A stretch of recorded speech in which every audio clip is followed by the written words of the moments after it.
check mic check.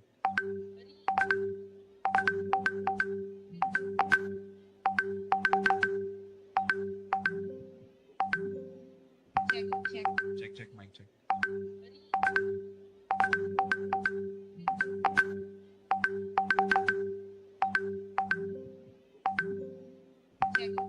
Check mic check.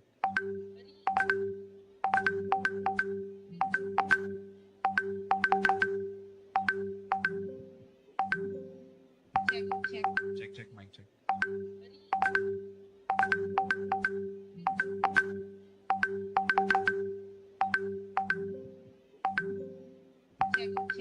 Check mic check. Check mic check.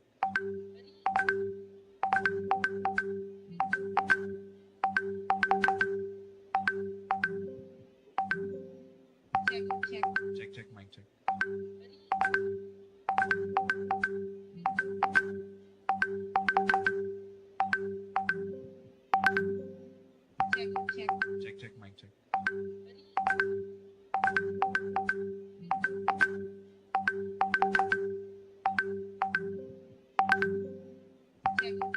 Check mic check.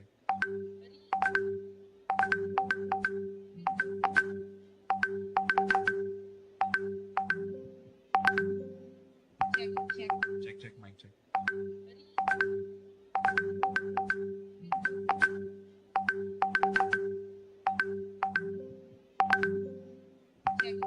Check mic check. Check mic check.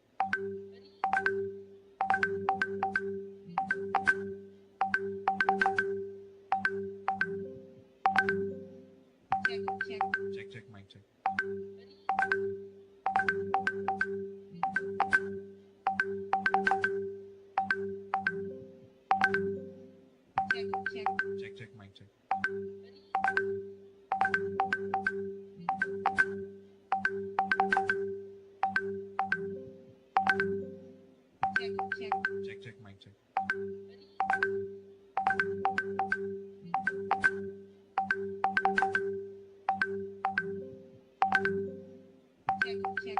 Check mic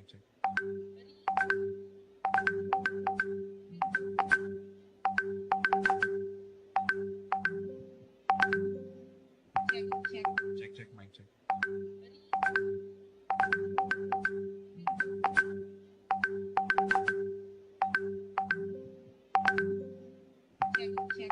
Check mic check.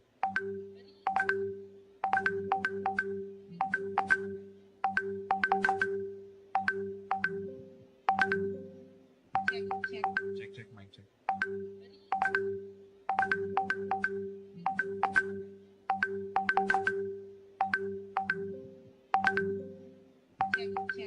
Check mic check.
check, check, check, check, check, check, check, check, check,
check, check,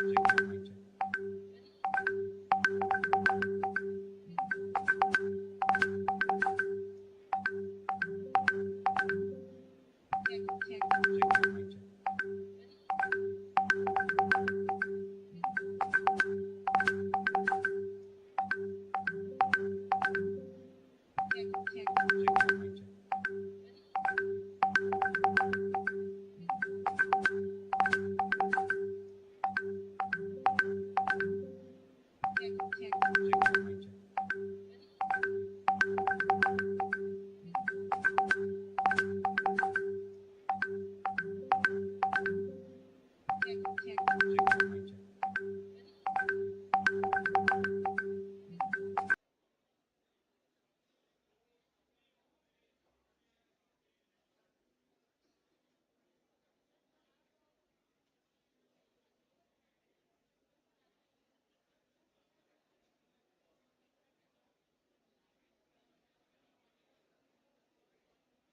The guest is on his way. Please maintain the decorum until he arrives.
The guest is arriving. Please keep your phone on silent mode and please maintain the decorum. Please don't ask us to repeat this.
Knowledge gives humility. From humility comes worthiness. Good morning to our esteemed guest, faculty, and fellow learners. It is my honor to welcome you all to this occasion dedicated to learning and intellectual growth. I, Shakaina Ezekiel, And I, Sushant Shinde, student manager at Balaji Institute of Technology and Management, Sri Balaji University, Pune, will be your masters of ceremony for today. It is a privilege to present you a platform where knowledge meets experience and where ideas are shared to enlighten and inspire. we would like to welcome you all to our 66th eminent lecture from Corporate Leader Series. Today, we are graced by the presence of Mr. Udhaya Baskar, a distinguished professional whose remarkable path stands as a testament to innovation, perseverance, and visionary leadership. May I now request student manager Ms. Rebecca Anthony and Mr. Vinayak Pawar to welcome our guest of honor.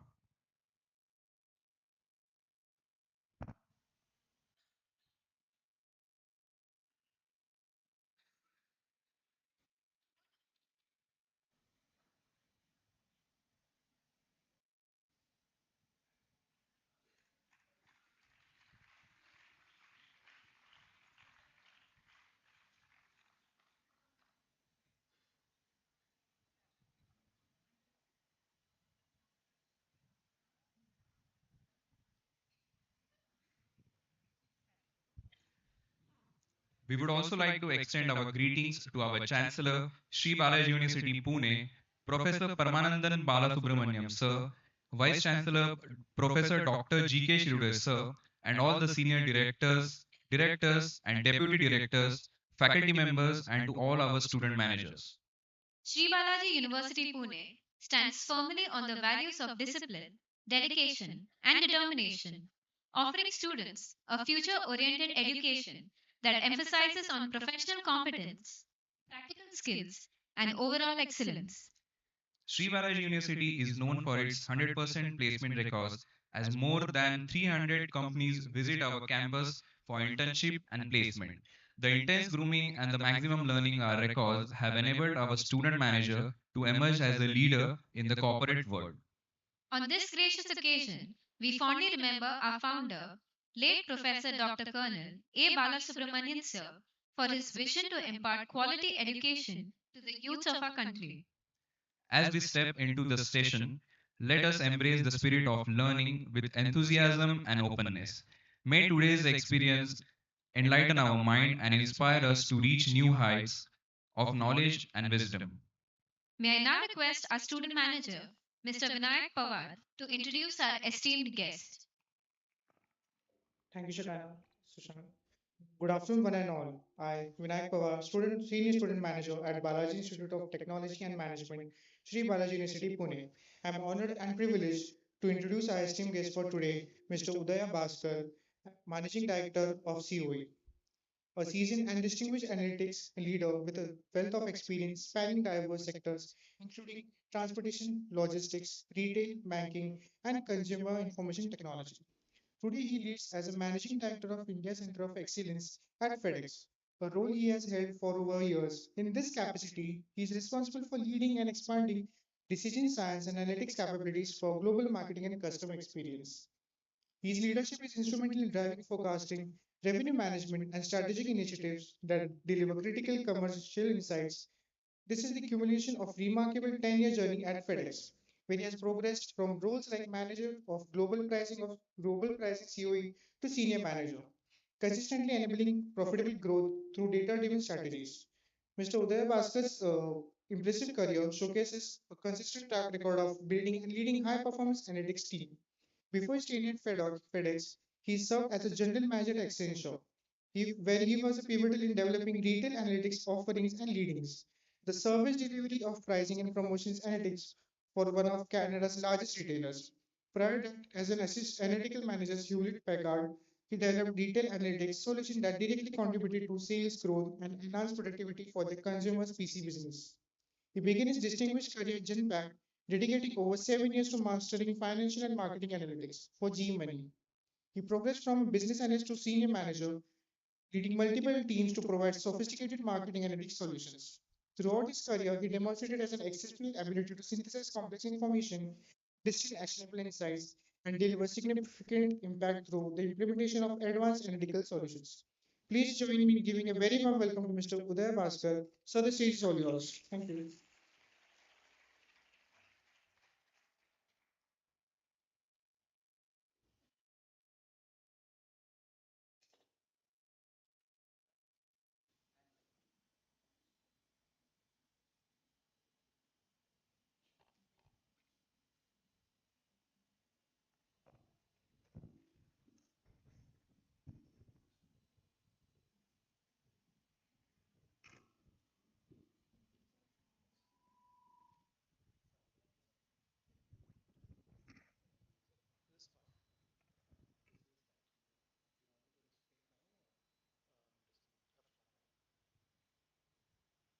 Hey, I thought I'll say good morning, but it's already good afternoon now.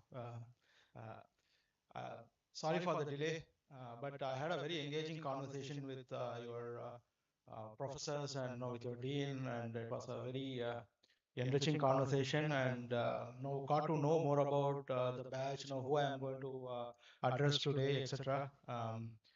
Again, apologies for starting late. And what I want to do today really is let me step back, right? So when I got in touch with one of your fellow students and with your staff at the corporate relations.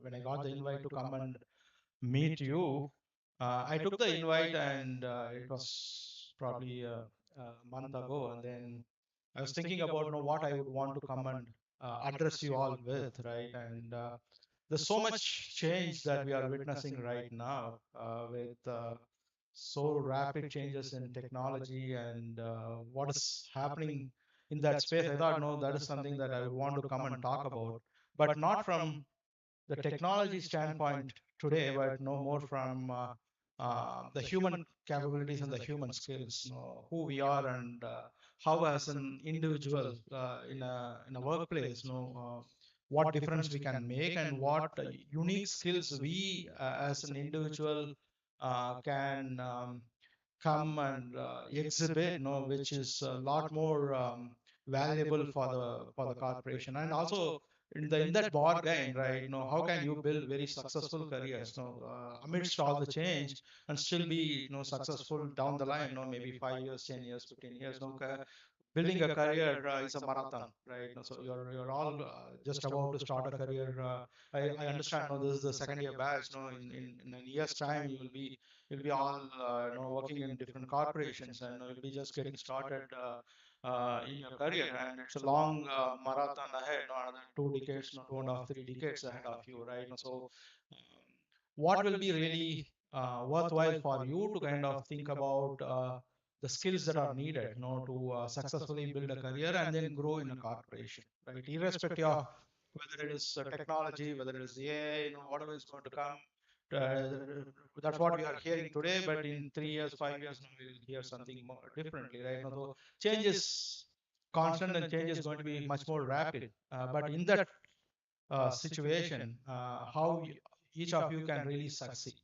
That's what I thought. No, it'll be very interesting. And some of this, is also about what we have witnessed, what I have witnessed, both my own experiences, but also observing, some of my team members, who have started and how they have built careers and what made them really successful, right? So I think those are things I thought will be interesting for me to share. Some of this may sound very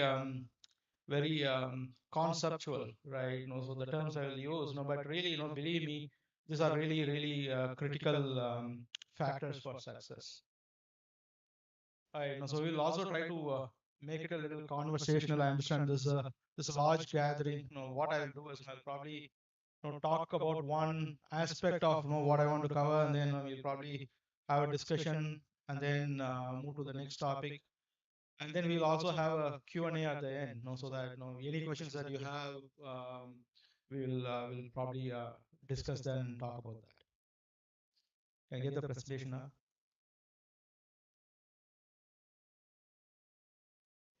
The future is really shining bright, guys, right? With all the change that we are talking, we are hearing, and with all the anxiety around what jobs will exist, what jobs will go away, irrespective of all of that, I think the future is very shining bright.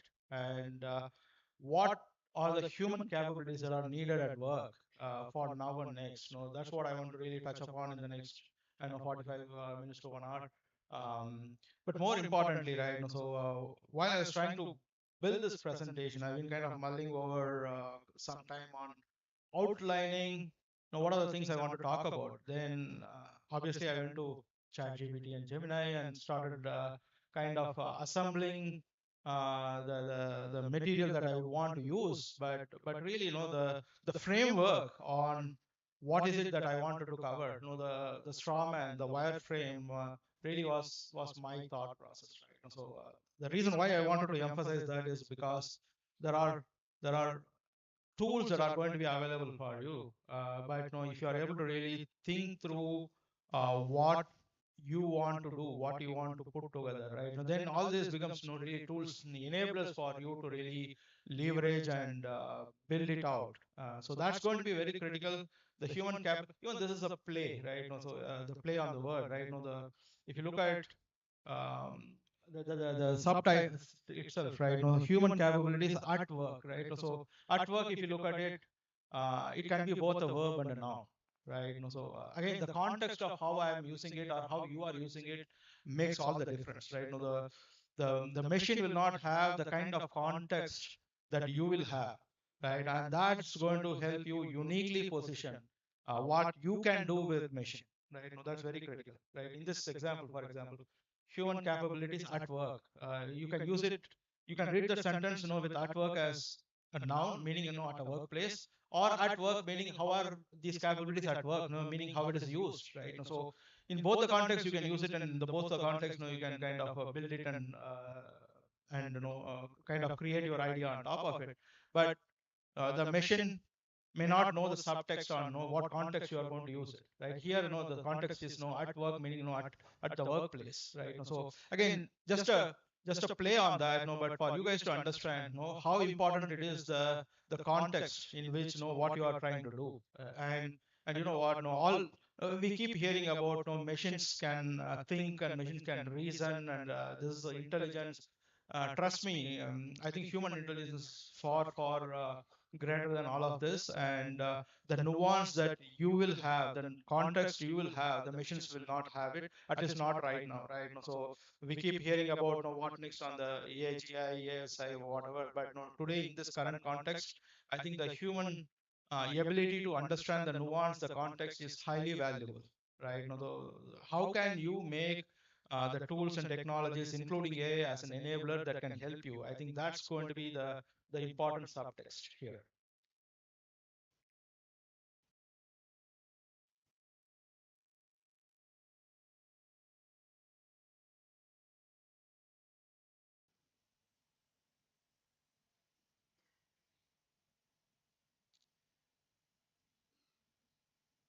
Right. No, so if you look at it,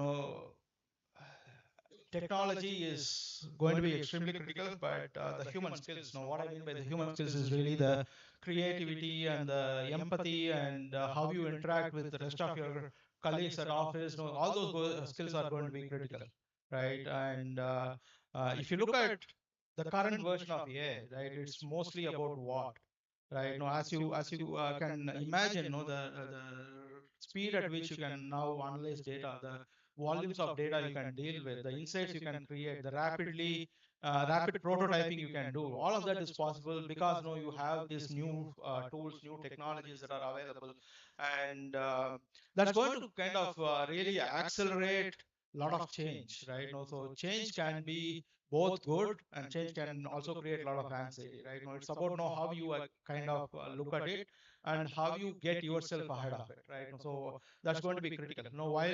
While the what can be enabled by the tools and the technologies, the how and the why, more importantly the why, which is where really the humans play a big role, right?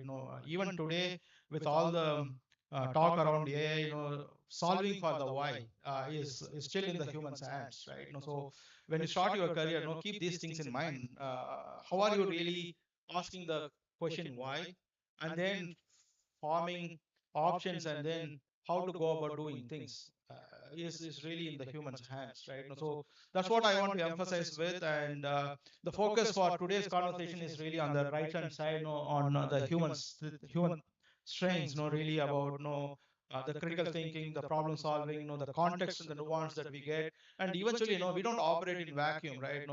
We don't operate in silos, right? We work with our colleagues, with our peers, with our seniors in the organization, and very important to have those interpersonal skills, to be very successful in the corporation, right? So that's what I'm going to focus on in the next couple of slides.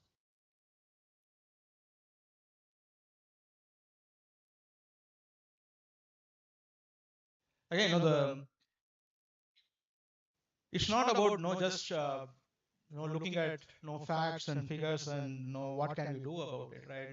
Critical thinking is a very quintessential skill, right? Especially in a day to day, where there's deluge of data, there's information overload, and there's enough and more distractions around us, and all we have is clutter, right? So critical thinking really enables us to kind of analyze and evaluate, which is again a very uniquely human skill today, right? And then look at what is possible with that. How can we kind of connect the dots, look at what is possible around us, discern patterns, from all the information that is available to us. How can we kind of, again, human mind is very, very, very, very uniquely capable of uh, drowning out the noise, right? With the focus and clarity, we can apply our own cognitive filters on what really is important, what really matters, right? So how are we going to kind of build that muscle so that we continuously exercise it, and how can we keep thinking in that fashion so that, with the distraction, with the information overload, how well we are training our mind to drown out the noise and really focus on what is needed. So from clutter to clarity, how critical thinking is going to really help us, to move forward. These are very very important skills, right? So I can take a couple of examples of what it means, right, in a corporate setup, so that kind of make it real for you guys, right? I can take one example of critical thinking at play. I lead a group where my responsibilities cuts across 3 or 4 areas, right? So I'm responsible for forecasting and business planning. I'm also responsible for customer analytics, and another big group that I lead is focused on corporate strategy and market analytics. This is really diverse, right? The corporate strategy, market analytics is really focused on strategy and where we want to take the corporation forward. What is the market? What is the competition doing, etc. On the forecasting and business planning, it's really about the organizational performance and how well we are performing. What's our targets and setting targets for the corporation, right? And customer analytics is really about uh, how well we can serve our customers, and what are the things that we can do to kind of improve our customer experience and our customer satisfaction, right? That's really the focus. These are broadly 3 4 areas that I am responsible for. And in the corporate strategy space, one of the things that we are responsible for is to create and manage the market share information, right? So when I talk about market share, it's about who are our competition, and primarily in the space, what we call as integrators. Our primary competitors are UPS and DHL. So our one of our key responsibilities is to kind of track market share. Really, there's nothing that exists today, right? Each of this is custom built, right? We have built it over a period of time on how we will track market share. What is our share of the logistics business versus DHL versus UPS, some of our key competitors, and then we try to build this and assemble this, and we kind of track and trend this out, and then share as are we gaining share? Are we losing share? What is happening with the performance, right? And then we really inform our executive leadership about that. One example in that space is UPS had a business called the Coyote Logistics, right? UPS actually sold that business off, and uh, they announced this transaction almost a year and a half ago, and then last earnings call, in UPS earnings call, they mentioned that what is the value of that business. Previously, we had kind of triangulated, and UPS supply chain business. What is they don't give the double clicks on supply chain. There are multiple sub businesses within that. Coyote is one of that. So we never had a direct insight of what is the breakup of different businesses within supply chain for our competition, UPS, that is, right? When they announced this is what Coyote business revenue is, which they are going to now, they have sold it to another company in Canada. That helped us to go back and look at what are the assumptions that we had about the UPS supply chain business and the sub businesses within that. It was primarily assumptions based on other information we had, that we had modeled it, and we said, no, this is what each business sub business is worth, and that's how we were tracking it. But that one announcement, that one data point was very helpful for us to go back and look at the assumptions what we had. Does it make sense or not? And in fact, our assumptions were wrong. That's fine, right? End of the day, we deal with unambiguity, ambiguity all the time, right? The data when we collect, it's not white and black, right? End of the day, we have to kind of make some assumptions. and we try to constantly look at what other data points are getting available so that we can go and revalidate our assumptions. So in this case, when that UPS announcement was made, we went back, we looked at the different components within UPS supply chain, and then that data point enabled us to revise our assumptions, right? And that helps us to remodel what our competition is doing, frame what is our share with that newly identified uh, revenue of UPS supply chain, for example, right? So this is something that is very uniquely human in this case, right? Because I have the context, my team members had the context of uh, what is needed to be done.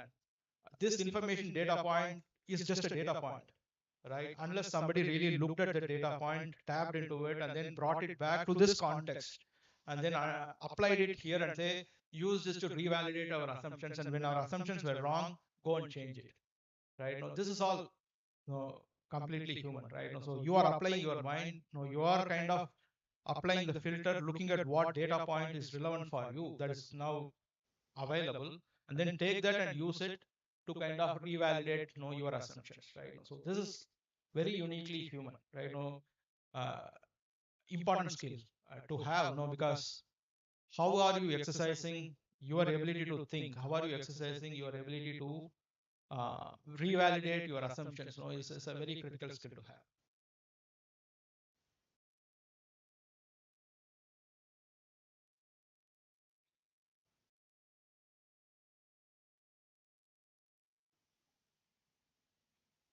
Again, no, this is another very, very critical skill. Problem solving, if you look at it, has multiple dimensions to it.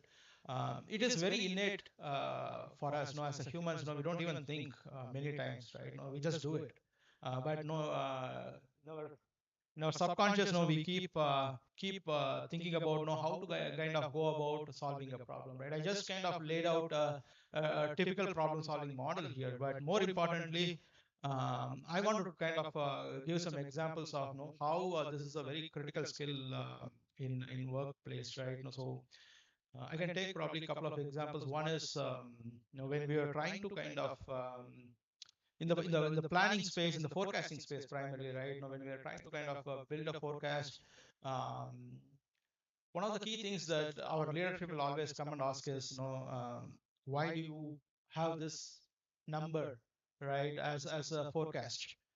What makes you think, we are going to attain this revenue, right? Why do you think, we are going to move this many packages, right? So typically our forecasting process is a time series forecast models, right? So which is really univariate models. If you understand univariate models, it's really just looking at historical data of our performance, and then kind of using different time series forecasting techniques to kind of project out what we expect the performance to be, right? So and we have really kind of mastered that over 15-20 years, right? And then typically our time series models run on historical data that is at least 15 years old, and then we kind of have upgraded our models from pure time series models to some of the latest cutting edge ML models, etc., right? But you know what, at the end of the day,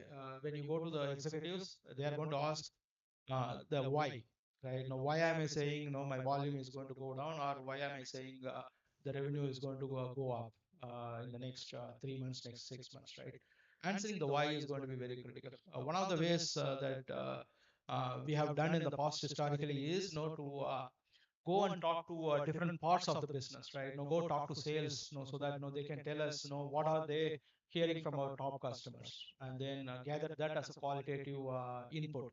Go and talk to some of our operations folks, and talk about what are the challenges that they are going to face. One of the critical seasons for us is the peak season, peak holiday season in US, which is really the November, December timeframe, during Christmas and Thanksgiving, when because of a lot of people buying stuff online, the package delivery business really it's the peak season. So what do we expect for peak season this year, right? So stuff like that, right? So you kind of put all of that together, create your qualitative insights to back up your forecast, right? That's been our typical process, and that was not enough, right? So again, one of the ways we then tried to solve was to build what we call as early warning models, right? So when we started building that, we started looking at in US, especially there are a lot of data points that are available, right? In terms of, for example,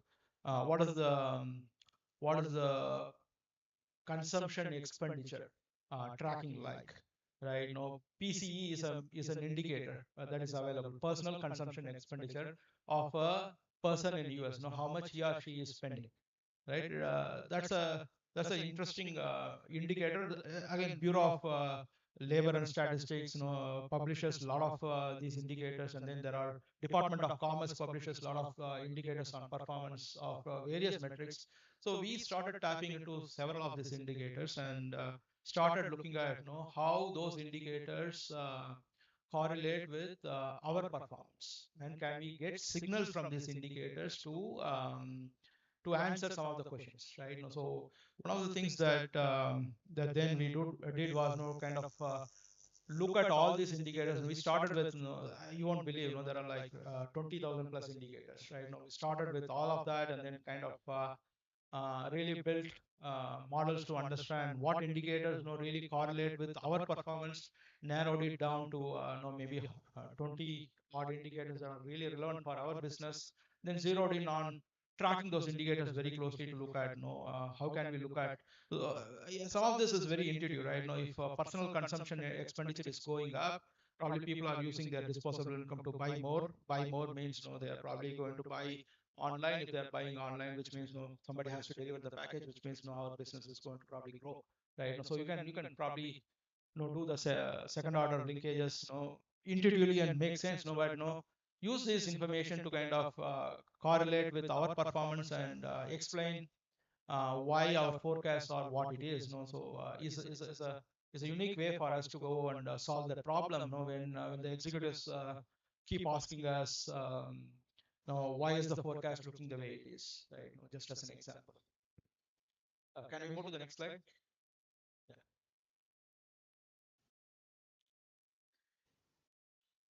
The next important capability, this is my favorite, intellectual curiosity, right? So the curious mind really is what is needed, right? Again, this is very uniquely human, right? We as humans are innately curious again, and as a child, especially, just go and observe a little child, and the inquisitiveness, you will observe is phenomenal.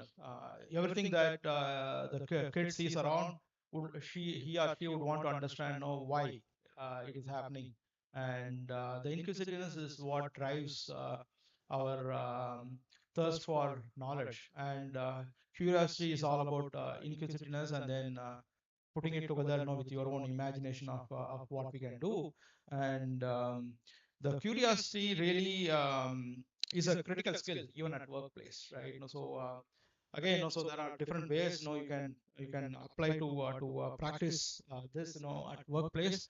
Again, I'm not going to read through the slides, and I'm going to also leave it with you guys so that you can go read up on some of it. But to me, I think some of the key points here is really having that interest to go and learn something new, and constantly keep looking for new ways to learn things that are happening around you. So again, I was talking in the morning with some of your professors, and one of the things that came out was how rapidly things are changing, and what is needed for us to keep up pace.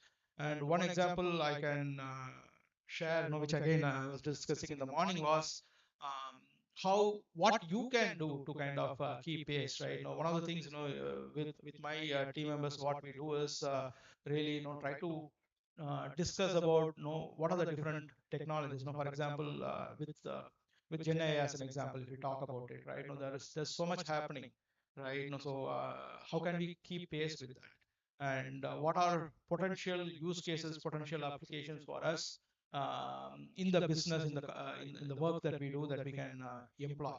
right? So we keep discussing it, but again, typically what happens is, in any enterprise, typically there is going to be the enterprise stack that is going to be available. Meaning, these are the tools, these are the technologies. You go through a, yeah, information security process, infosec process to get approvals, etc. Which means typically, there are multiple hoops you have to jump, right? So the change that we are seeing outside, and the hoops I have to jump internally, just it's crazy, right? So I can't expect to have everything enabled for me in the enterprise, but I can't also fall behind in terms of what is happening outside the world. So the only way we can do that is, having our own personal interest, personal curiosity to keep yourself updated. Which means, each of us, kind of try to go learn using our personal devices in our personal time to understand what is happening. And in organization, once you are doing it yourself, that's the curiosity, to know what is happening outside, right? If you are not curious about what is happening, you are going to fall behind, right? There's no two ways about it, which means you have to find personal time, you have to find personal ways to kind of keep yourself updated, right? There's so much, the enterprise is going to do, but rest of it is completely up to you.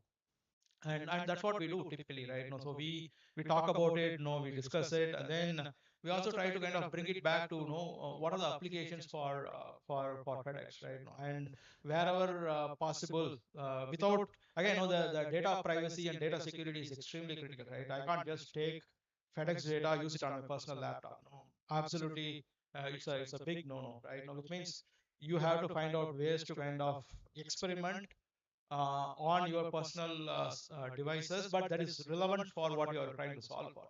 Again, also the idea here is there are things that you can experiment, build, eventually that can find an application, back in the corporation. But you know what? If you are waiting for your corporation to kind of enable it for you, it's probably going to take time, right? So, uh, for example, one again in the corporate strategies space that I am responsible for. One of the big things for us is tracking the earnings call of our competitors. Right? What is UPS talking about? What is DHL talking about? We are also interested in what are our customers talking about. Right? Again, I'll connect it to the current tariff situation. I'll probably keep connecting to that. Right? One of the key things for us is how uh, our customers' business is getting impacted, right? Which has a direct impact on our business. So all the retailers, if you look at it in US, they are impacted in one way or the other because of the tariffs.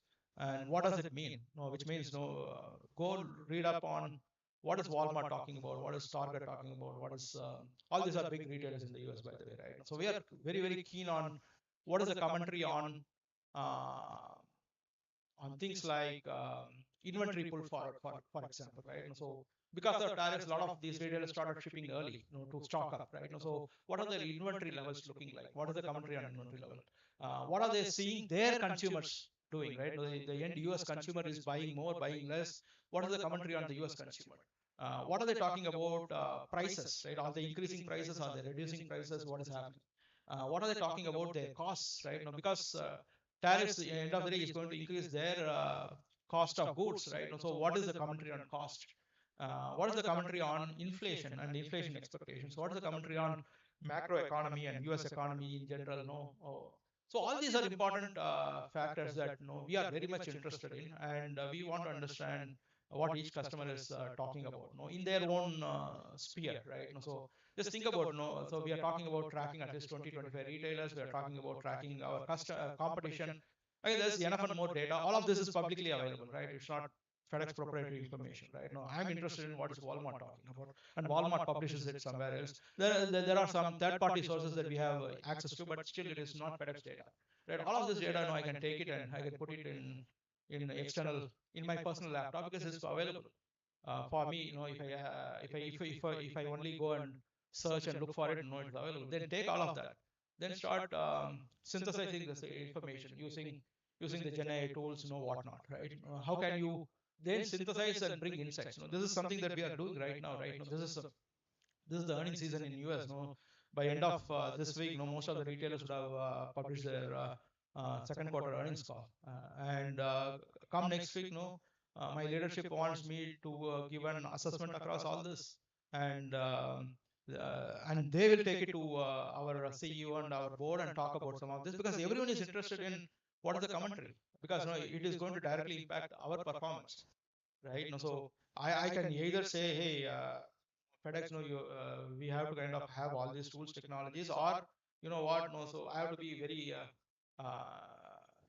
curious about what is happening in the external world, because I've been curious about how to leverage GenAI tools, etc. And we have been working on it for last, I don't know, 12, 18 months, right now. And this is an example of how our curiosity is setting up for us to kind of do some of this very rapidly by leveraging these tools, right? So uh, my expectation from the team is in 2 3 days we will have the insights ready that I can share to the leadership early next week, right? So that is possible because people have been thinking about this, and they've been experimenting about this in their prior personal time, in their personal devices.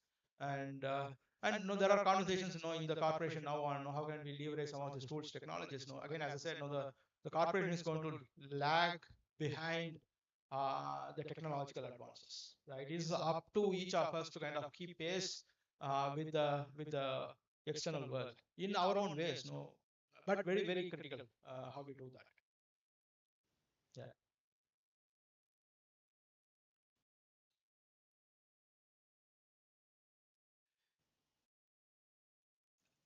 Again, creativity and innovation is a very very critical skill. How we bring this to life um, in our everyday work, as well as in terms of driving transformational projects at the enterprise that you will work for, right? Is a very very uniquely human skill, right? Again, there's no amount of machine that can replace creativity at work what is needed. So again, I'll talk about couple of examples, kind of to make it real for you guys, right? So on the innovation front, if you look at it, everyone today, when you buy stuff online, you get the tracking, and you can know whether the package is shipped, where is it, whether it is closer to home, and then when it will be delivered, right? So this is, we just have come to expect that when I ship, I expect tracking to be available for us. That's the expectation today, but that was not the case 40 years ago. I don't know how many of you know this. Tracking was invented by FedEx. We were the first guys to kind of build tracking, right? So our chairman, our founder and chairman, who is no more, actually said the information of the package is more important than the package itself. And he said this in 1983 or something like that, right? So and we understood the value of the information. We understood how important it is to expose this information to our customers. So we actually built tracking way back. Now it is a very industry standard now, but no, we invented it. And it's widely used now. Just an example of how we innovate at a very high level. Another example of innovation on the tracking side I can talk about is we have launched something called as picture proof of delivery. Um, Again, delivery is the proof of delivery is a very critical aspect of closing the loop on whether shipment has been delivered or not, right? And most of the times, customers get anxious. Customers keep calling us and keep inquiring about the packages, and misplaced deliveries delivered in different location, or delivered at home but kept in a different location. The customer did not look for it. All these are challenges, and the customers will keep calling us and say, hey, where is my package, even though it was delivered already, right? So one of the innovations that we recently rolled out is what we call as picture proof of delivery. After the delivery, the delivery agent actually clicks a picture, and we geotag it, and we add it to the shipment tracking data, so that somebody can go look up and say, when the status says it is delivered, they can look up for the proof of the delivery, which is a picture of the package that is delivered with the background of their home, and it is geotagged so that they know that it is their home. Sometimes we also misdeliver. Sometimes our agent would not have really identified that location. He would have probably kept the parcel in the next home somewhere. And then, if that's a wrong delivery, they can always reach out and inform us. But more importantly, we are putting the information back in the hands of the consumer, to kind of know that when the package was delivered. So again, those are kind of innovations that at a corporation level, what we have been trying to do to kind of continuously improve the customer experience, right? So another example I can give is um,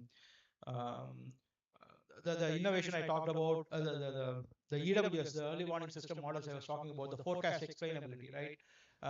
It's a lower order innovation, right? It's not really about building a new product or rolling out something that is going to impact many customers, etc. Right? But this is an innovation that we had to kind of build so that we make our lives easier, right? And we actually improve our work product, right? So when we are trying to build the explainability of the forecast using the indicators, right? One of the things that we landed was most of the indicators we touched were actually what we call as indicators that are uh, not leading indicators, right? What we want to really have uh, is indicators that are leading, meaning the signals are leading, meaning they lead our business performance, so that uh, when we forecast out the leading indicators, if it is correlated to my performance projection, then that's a good explanation that I can create, right? So typically we are going to be interested in leading indicators, but the challenge with FedEx is we are supposed to be the barometer of trade and economy, right? We are the so uh, yeah, the performance of uh, economy is directly impacting FedEx, and it is almost real time impact that we witness, right? Which means very hard to find leading indicators that can be used to explain away the future projections. That was one big challenge that we had to deal with. And then the innovation that we did in this process was uh, we started looking at what can we do to tackle this problem, right?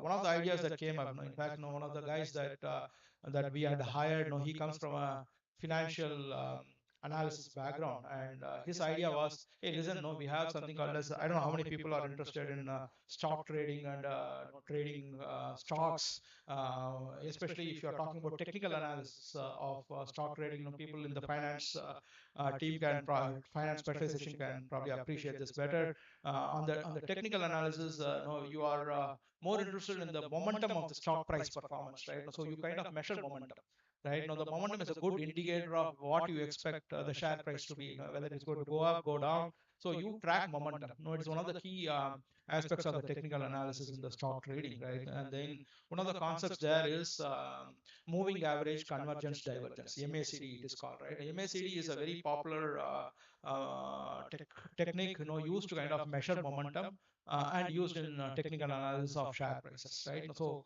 we thought, no, why can't we bring that concept, moving average convergence divergence, apply that to the indicators that we have to kind of establish the momentum we are seeing in that indicator. And then voila, the momentum indicators were actually leading, right? We found the right indicators, but they were not giving leading signals, but the momentum that we were able to discern from the indicator was giving us good signals to kind of expect the kind of performance that FedEx will witness in next 2 months, 3 months. These are short-term indicators really, and that's what we are focused on in this exercise, right?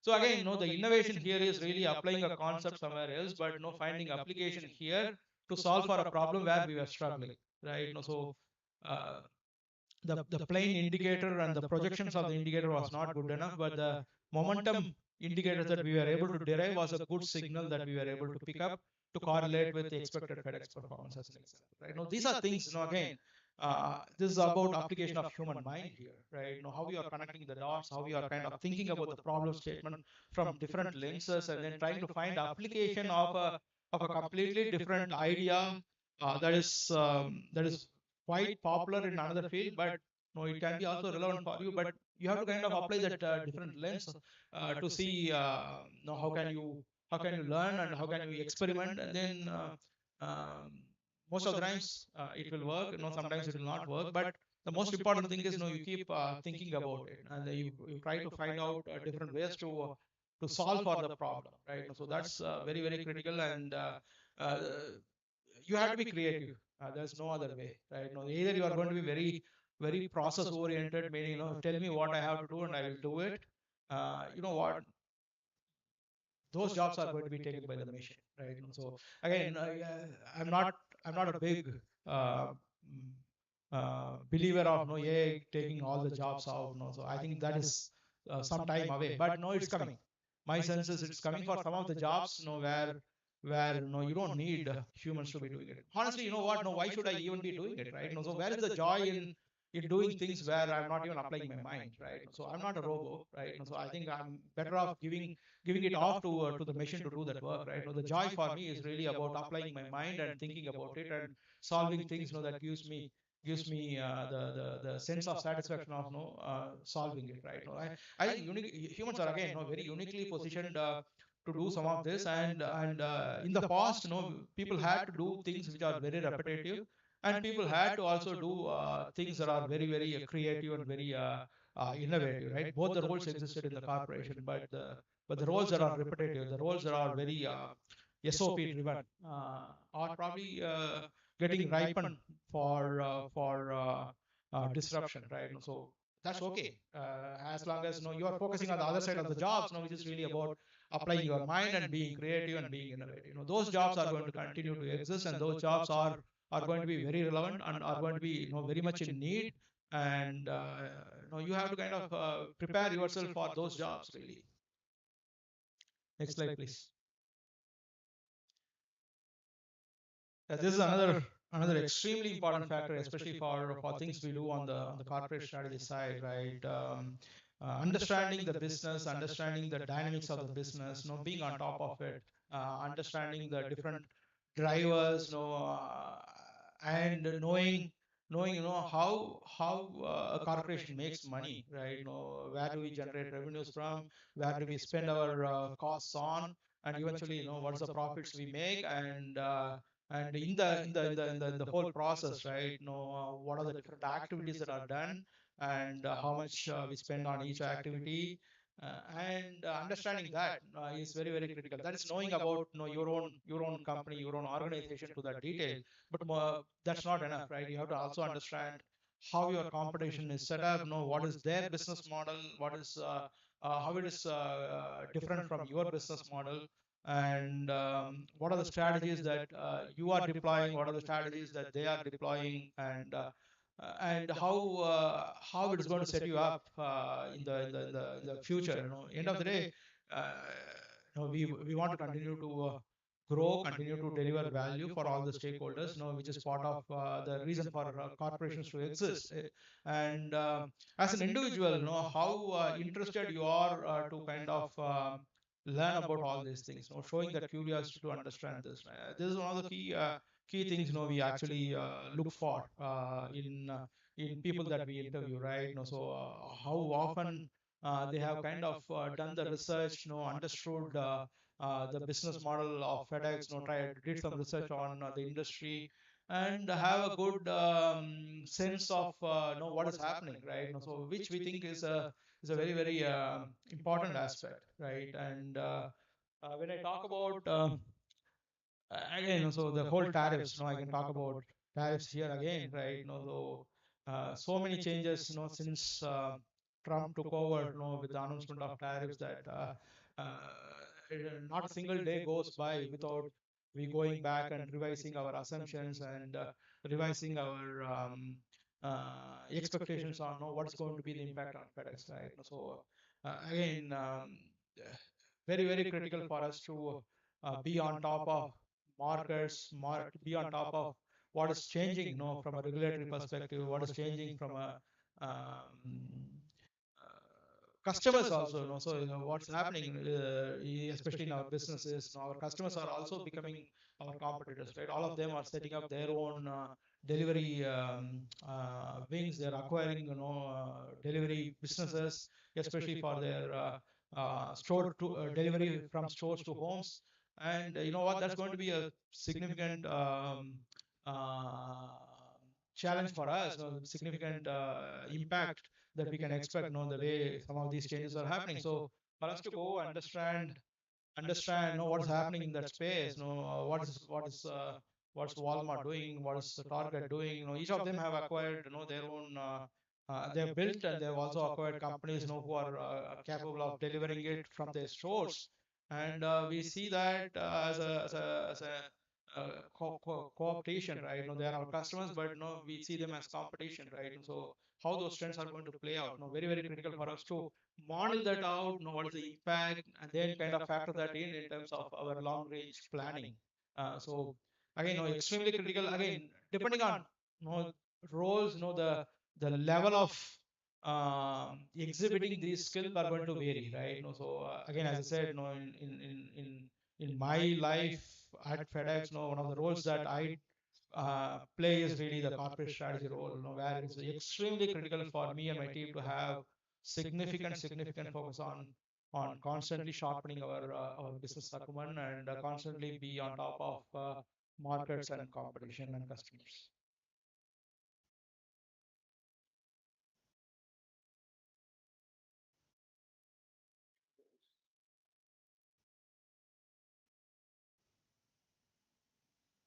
I'm going to switch gears a little bit, and next couple of slides really talks about the softer skills, so-called softer skills, right? Now, one of the key key skill is emotional intelligence, right? I'm sure no, you would have heard about it. It's really about no two things. You know, one is about knowing yourself and knowing others, as simple as that. And then you know, once you have the awareness, know how are you applying and how are you kind of acting on it. No, again, the workplace is all about people, guys, right? No, so every day you are going to interact with so many people, some of them your peers, some of them your colleagues, some of them your seniors, some of them executives in the corporation, and then some of them are in your team, some of them are part of the broader function, some of them are in a different function. But you know what, invariably, you know, you are going to deal with so many people. So there's no way you are able to achieve what you want to achieve all by yourself. Impossible in a corporation, right? So you have to work with people, and you know what? It's an important skill to have to work with people. And one of the key skills there is, you know, emotional intelligence, where really knowing about yourself, understanding, you know, what drives you, understanding, you know, what are the triggers you have, and then working on those, and more importantly, knowing the others, which is all about you know, meeting people, having a curiosity to know people, knowing them personally, knowing them what motivates them, what will work for them, what will not work for them. Extremely important. I can't say enough. I can't put enough emphasis on the skill. In fact, no, this is one of the biggest takeaways for me. You know, really, you know, building this, right? No, actually, you know, if I had to kind of trace my own journey back, right? No, even you know, 6 7 8 years back, right? No, one of the key things that I had to kind of work for myself was, you know, kind of building on these aspects, right? No, so we can easily, again, you know, so there are people, you know, who are going to be very natural about interacting with people and connecting with people, and you know, it will come naturally for some, but not for others, right? So if it is not natural, but if you don't really think about it and work on it, no, this is going to be a big limiting factor, right? So again, I can talk about my own experience, you know, almost 6 7 8 years back. This really was one of the things that I wanted to pick up myself, right? I'm a guy, you know, who's more focused on getting things done, right? You know, I focused on, you know, task at hand and move forward, right? And I believe in, you know, people have their own roles to play and, you know, get things done. When everyone is doing their own job, things will move forward. You know? But that's not how it really works. You know, the real life is very different, right? So which means, you know, you need to be able to influence people. You need to be able to persuade people. You need to be able to work with them and, you know, understand them, right? So you, for you to do all of that, no, you need to understand people. So you have to invest in knowing people. No, investing in knowing people not superficially, right? No, you have to take a genuine interest in others, right? So again, no, that's a very critical skill. And by taking genuine interest in others, no, you try to understand them, understand their point of view, understand where they come from, and then, you know, once you have that appreciation, then it becomes so much more easier for you to kind of structure your conversation in a way that's going to kind of drive things forward the way you would want to drive it forward, right? So extremely critical.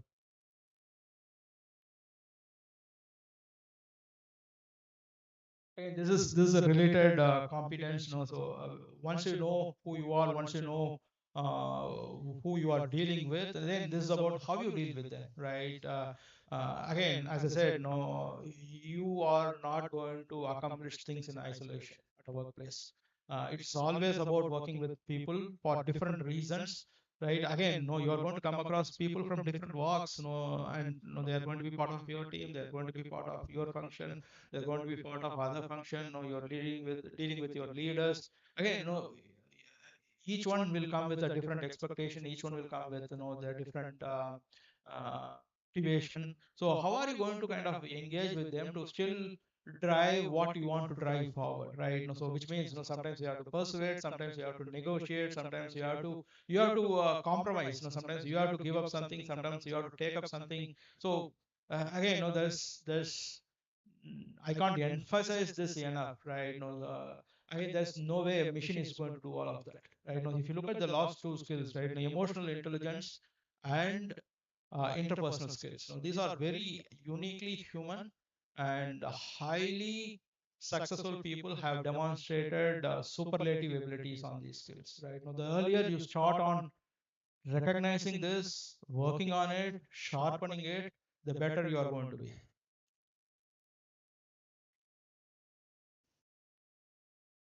Yeah, this is something I just added at the end, really to kind of talk about again the ingenuity of the human mind, right? Most of the times, what we really face is, especially once you get into a corporate setup, right? There are going to be a number of reasons for why things will not work, right? You are always going to say, hey, can we do this? Or what, we can't do this. Why not? No, we don't have resources, we don't have time. Or you don't know, we have to depend on IT, they can't build it. So you are going to find excuses after excuses of why things will not happen, right? So how are you going to kind of overcome that, right? So it's very important to have that mindset to kind of take things forward. It's called the art of the possible, right? So you are not um, bogged down by the limitations. You are not going to be bogged down by why not, but you are going to always look at how can you make those incremental progress. How can you kind of think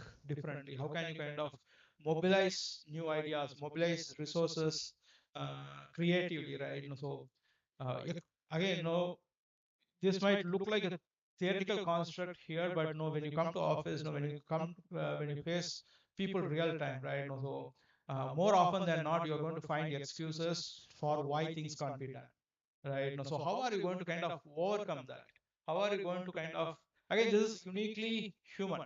While you are dealing with uniquely human ways of finding reasons and obstacles, some of it genuine, some of it probably made up, but eventually you deal with it all the time, right? But how you step up, how you rise, how you still continue to solve for, how you kind of move forward. Again, this is a very valuable skill, right? When people see that you are cutting through and you are making progress and you are trying to kind of make things work, and that's a skill that is very highly valued. And once you start demonstrating that, people will look around and will take notice, and you are going to be called upon to do more. And you know what? That's going to open more doors for you. It's going to create more opportunities for you. And then that helps you to kind of build a successful career, and your growth kind of happens because you show up with an attitude to kind of get things done, right? So again, extremely critical skill. Can't emphasize enough on having a mindset of how things can happen rather than why things cannot happen.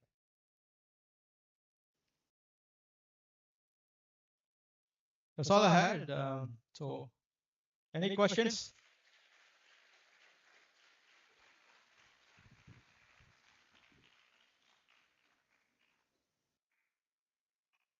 The house is open for questions.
Good afternoon, sir. My name is Palak Panjwani and I'm from Balaji Institute of International Business. So, sir, I wanted to ask that what major challenge FedEx has faced when they were trying to implement or bringing in AI into the picture?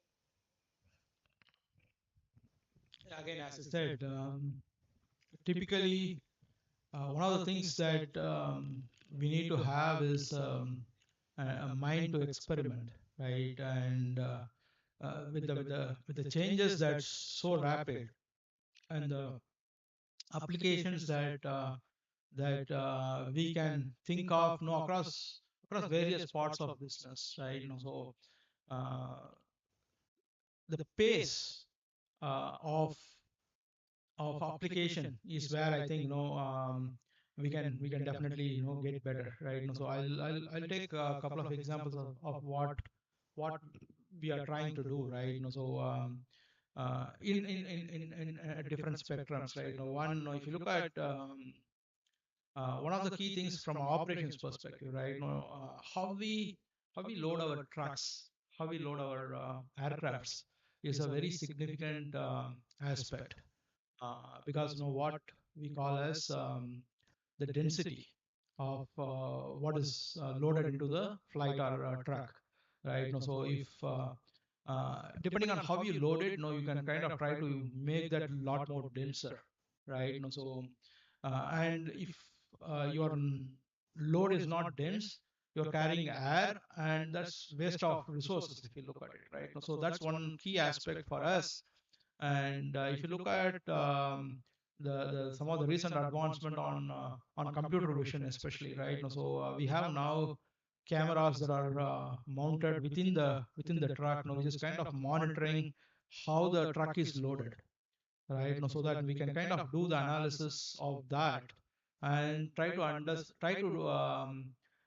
come up with insights and recommendations on what can be done differently, so that we kind of continue to improve the density of the load, right? So that's one application that we are trying to do on the operations side, right? So if you look at the customer facing side, right? The lot of uh, applications that we are thinking about on how can we kind of make it a self-serve experience for the customer, right? One of the key changes that has been playing out is really people want to be self-served, right? Which is a good thing for the corporation as well, if you look at it, right?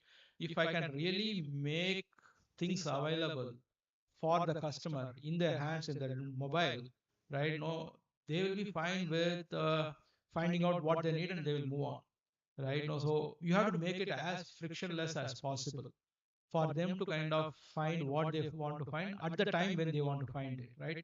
It's a big use case for us, because otherwise what's going to happen is, once they are not able to find it, they are going to look up our contact center number, and they're going to call, and then I have to kind of strap up the contact center and answer calls, where they would have loved to find it themselves in the first place, right? So what we are really finding out is, trying to understand, uh, do a lot of digital analytics, to kind of look at, what's been the behavior of the users on our mobile applications, on our website. Where do they come, where do they drop off, and did they find what they wanted, and then try to connect it to, did they call us after that digital journey, right? And then we can see that, there are times when they came, but probably they could not find it, and then immediately they would have called us, right? So you try to kind of, these are offline transactions where they are calling, and the online transactions on their digital journey on their web pages. But how are you trying to connect that to kind of understand where are the gaps, where are the shortfalls, and then trying to kind of keep it as a continuous process to identify things that you can do to improve the self-serve experience, right? The customers want it, and it is going to enable the corporation also to kind of reduce the cost that we will incur to kind of handle those customer calls, no, unnecessarily, right? It's actually a win-win. No, customers want it, saves cost for us, and no, there's not enough we have done, and there's more we can do there. Thank you, sir. Thanks.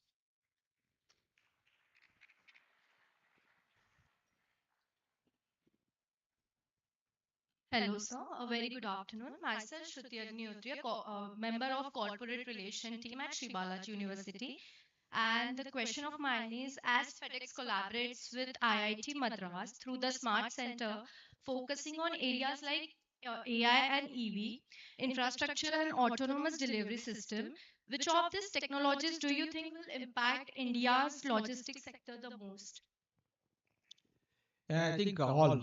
It's not one or the other, right? No, so the reason why we are focused on investing and building a center at IIT Chennai is primarily to kind of work on incubating some of these concepts and build technologies, partner with the leading minds there.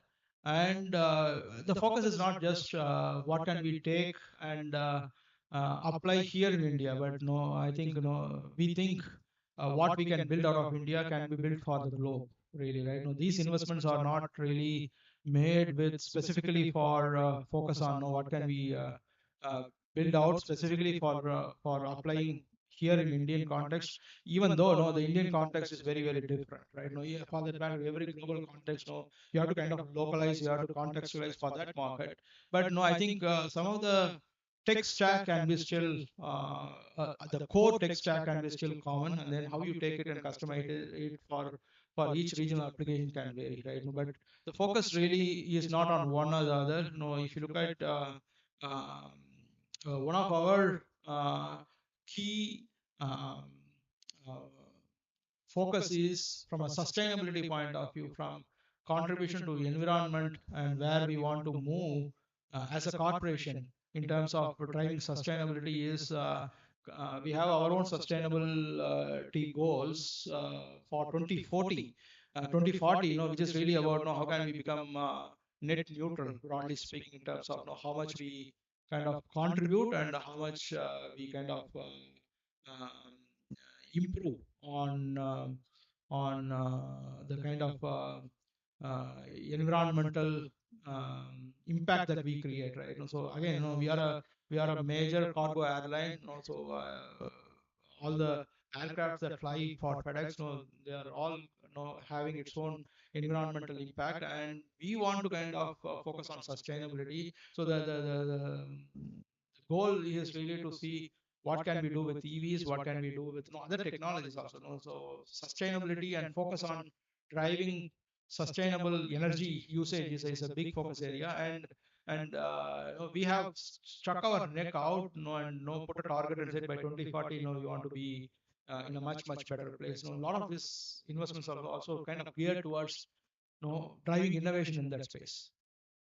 Thank you, sir. Thank you.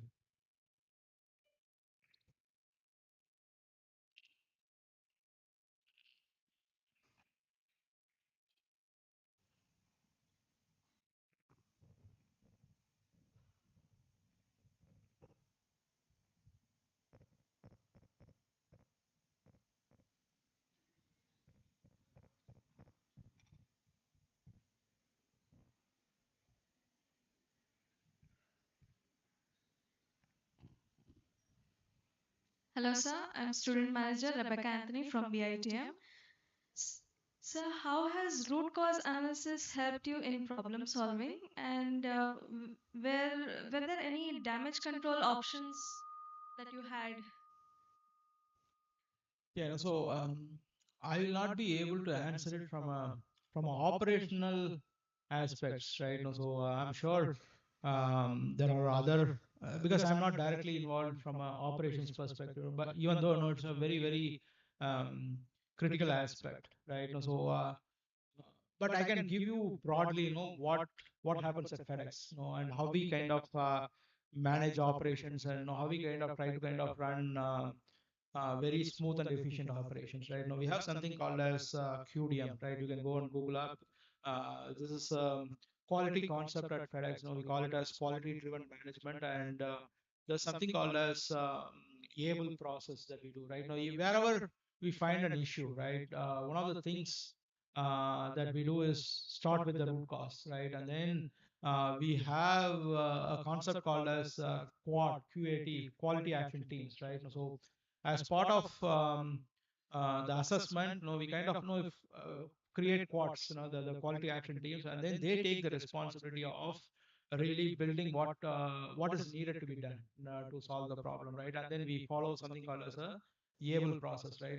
Able is an acronym. ABLE. A is assess, B is build, L is launch, and E is evaluate, right? It's a very simple uh, process, if you kind of think about it. But the able process, when you talk about the able, the assess phase, right? That's where it's really about zeroing in on what is the problem, which is where you do the root cause to very clearly identify what is the problem, and then really identify what is it that you want to address and what is it that you will not address this time. So the clarity of what you want to do and what you don't want to do, right? That's what we try to focus on in the assess phase, right? We really zero in on the problem, identify what you want to change and what you don't want to change right now, and then you evaluate, you build the solution based on what you think needs to be done, launch it, and then evaluate it. That's part of the process. And this is something that we follow across the entire corporation. And we actually have an annual exercise where we celebrate some of the successful projects. Right now, we in fact have something called as a QDM Cup, where different teams who have worked on different projects, they kind of submit their nominations, and and it's across the globe, right? So each region, so we operate in 6 regions across the globe. So there is a regional level competition, right? And then whoever wins the regional competition, they get nominated automatically to the next level at a enterprise level, and eventually, there's a winner up and a winner and a runner up, right? Across the corporation, and then we celebrate it with a QDM Cup. No, it's a big deal for us. So again, um, it's not just from how we handle operations, right? This becomes a way of life at FedEx. How you think about trying to identify problems and then systematically think about solving for it. Thank you, sir. Thank you.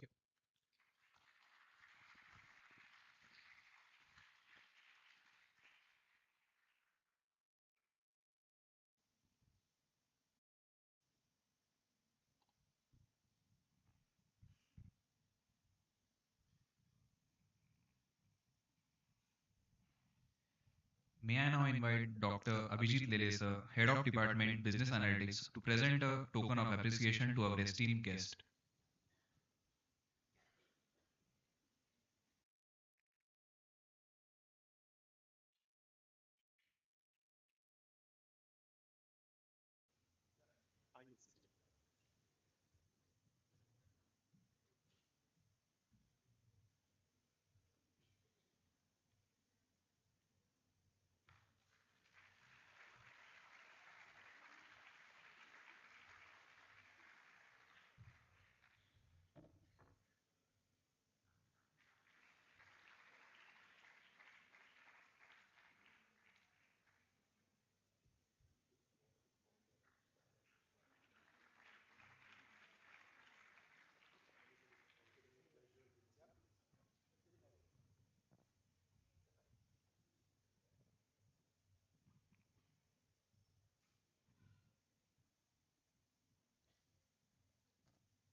May I now call upon Student Manager Ms. Rebecca Anthony to put forward the vote of thanks.